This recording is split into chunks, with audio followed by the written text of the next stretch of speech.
Olá, vamos começar agora a analisar uma força muito importante que é a força de atrito. Vamos analisar a força de atrito. O que é a força de atrito? A força de atrito é uma força que age entre duas superfícies em contato para impedir o movimento quando o corpo está em repouso ou ajudar o movimento quando o corpo tem velocidade. Ela tem um módulo calculado por coeficiente de atrito vezes a força normal. Por isso a importância de saber calcular a força normal. Tem uma direção que é paralela à superfície. Então, na figura aqui, nós temos uma superfície horizontal, a força de atrito também é horizontal. Se essa superfície fosse vertical, a força de atrito também seria vertical. Tem um sentido contrário à possibilidade de movimento. O que significa isso? No corpo aqui, nós aplicamos uma força para a direita, tentando tirar esse corpo do lugar. A força de atrito age para a esquerda para impedir o movimento. Agora vamos analisar na outra figura um movimento de rotação de uma roda do carro, por exemplo. Nós temos a rotação dessa roda é feita no sentido horário, então a roda aplica no chão uma força aqui para a esquerda, paralela à superfície para a esquerda. O atrito vai agir paralelo à superfície para a direita. Então, quando a gente empurra um corpo e que sente uma dificuldade para tirar esse corpo do lugar, essa dificuldade é em decorrência da ação da força de atrito. E também quando nós temos um corpo em movimento, essa possibilidade de movimento é graças à ação da força de atrito. A força de atrito, ela deve ser a existência de rugosidades na superfície em contato. Então, essas rugosidades a gente não consegue observar olhando assim a olho nu. Elas são muito pequenas, elas dificultam o movimento. Então, se a gente analisar, por exemplo, a superfície de uma estrada, se você olhar de longe, dá a impressão que ela está lisinha. Se você olhar bem de perto, o que você vai ver? Vai ver um monte de buraquinho na estrada, ou seja, é a rugosidade da superfície.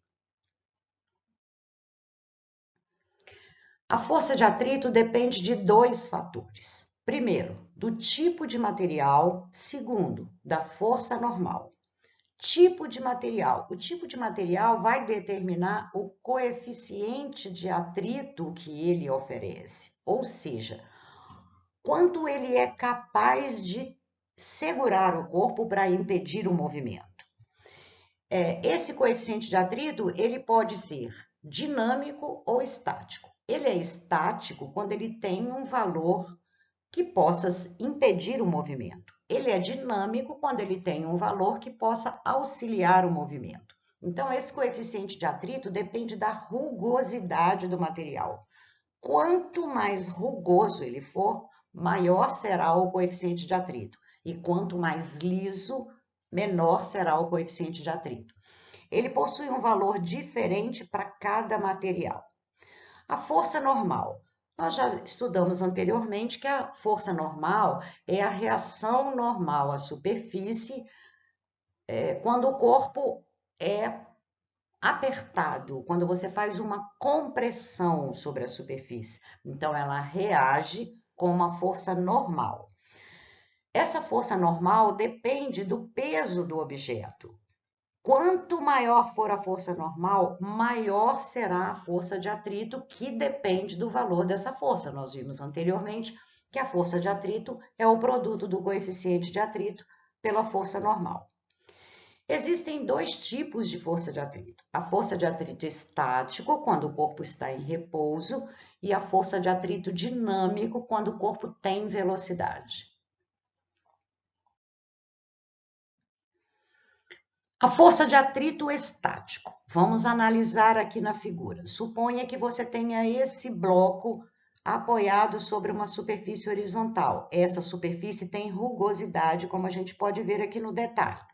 Então, aplicamos sobre esse bloco uma força para tentar tirar ele do lugar. A força de atrito vai agir paralela à superfície no sentido contrário a força que nós estamos aplicando. Por quê? Porque a possibilidade de movimento desse corpo seria para a esquerda aqui. Como ela é uma força que não vai conseguir segurar o corpo indefinidamente, à medida que você vai aumentando o valor dessa força aplicada, a força de atrito vai aumentando de valor também, até que chega um momento que ela não consegue mais impedir o movimento. Aí o corpo vai iniciar um movimento. Neste caso, essa força de atrito é chamada de força de atrito máxima. E ela é calculada pelo produto do coeficiente de atrito estático máximo, que é o máximo que essa superfície vai conseguir segurar, vezes a força normal.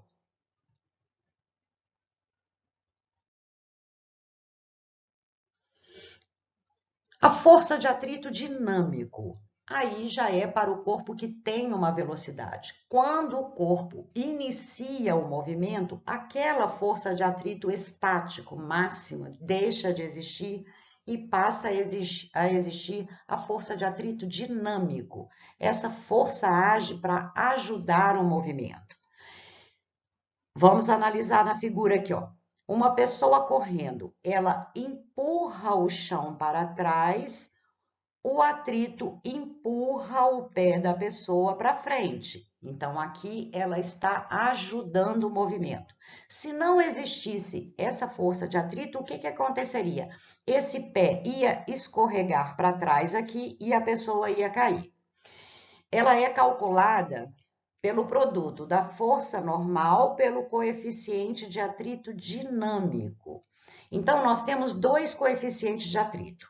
Um coeficiente de atrito estático e um coeficiente de atrito dinâmico. O coeficiente de atrito estático será sempre maior que o coeficiente de atrito dinâmico. Por quê?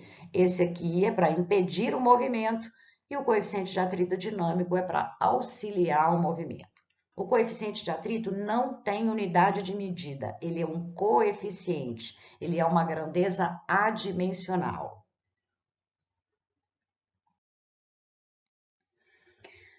Qual é a importância da força de atrito? Às vezes, o atrito é visto como algo negativo. No motor, por exemplo, a gente utiliza óleo para lubrificar as peças do motor, exatamente para diminuir o atrito e assim evitar o desgaste das peças do motor.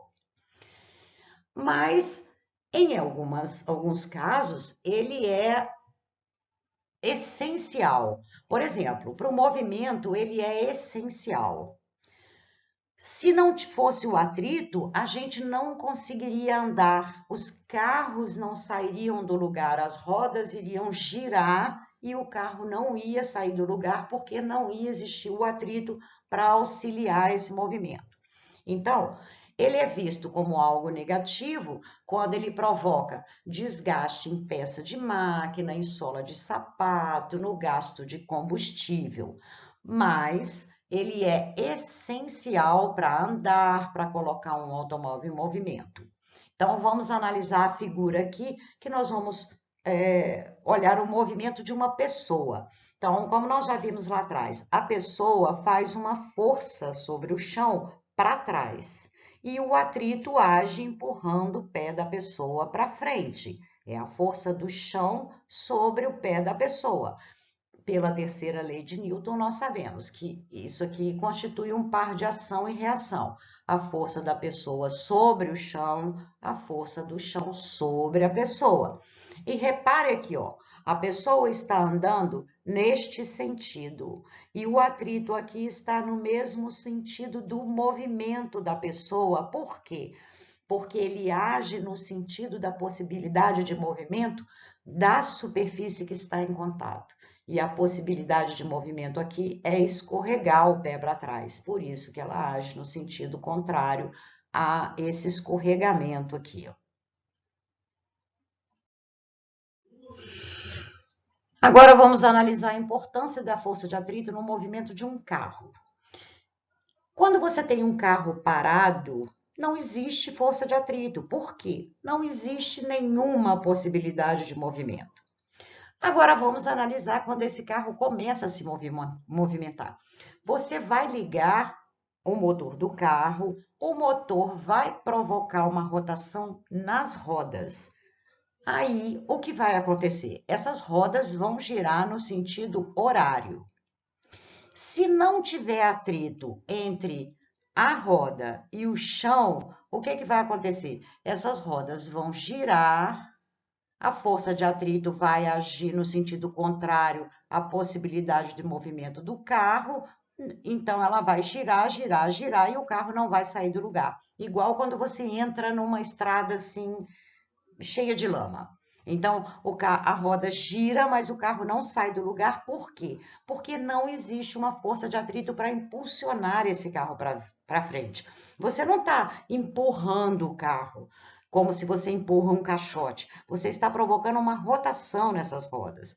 Então, esse carro deve ter tração nas rodas traseiras, nas rodas dianteiras ou então nas quatro, certo? Nas traseiras e nas dianteiras. Nesse primeiro caso aqui, a gente tem tração na roda traseira. Olha só o que acontece. A roda gira no sentido horário,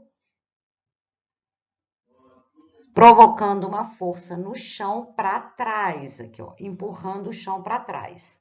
O chão vai exercer uma força sobre o pneu, impulsionando esse carro para frente, certo? Então, ó, na roda dianteira, você tem a força de atrito aqui no sentido contrário ao movimento do carro. Mas essa força não vai possibilitar com que esse carro saia do lugar. Por quê?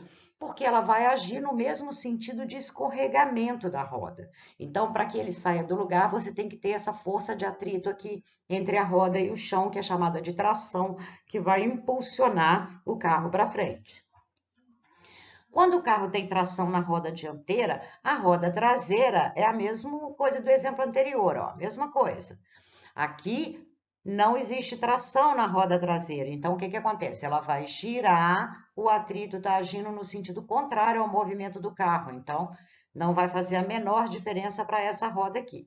Mas tem tração na roda dianteira, o que acontece? Essa roda vai girar no sentido horário, vai empurrar o chão para trás e o chão vai empurrar essa roda para frente, impulsionando o carro para frente.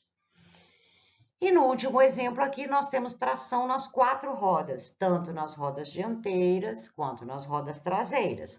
Aí você vai juntar o que foi esquematizado nesse desenho aqui e o que foi esquematizado nesse desenho aqui, num único desenho. Roda traseira, sentido de rotação horário, empurra o chão para trás, o atrito age para frente.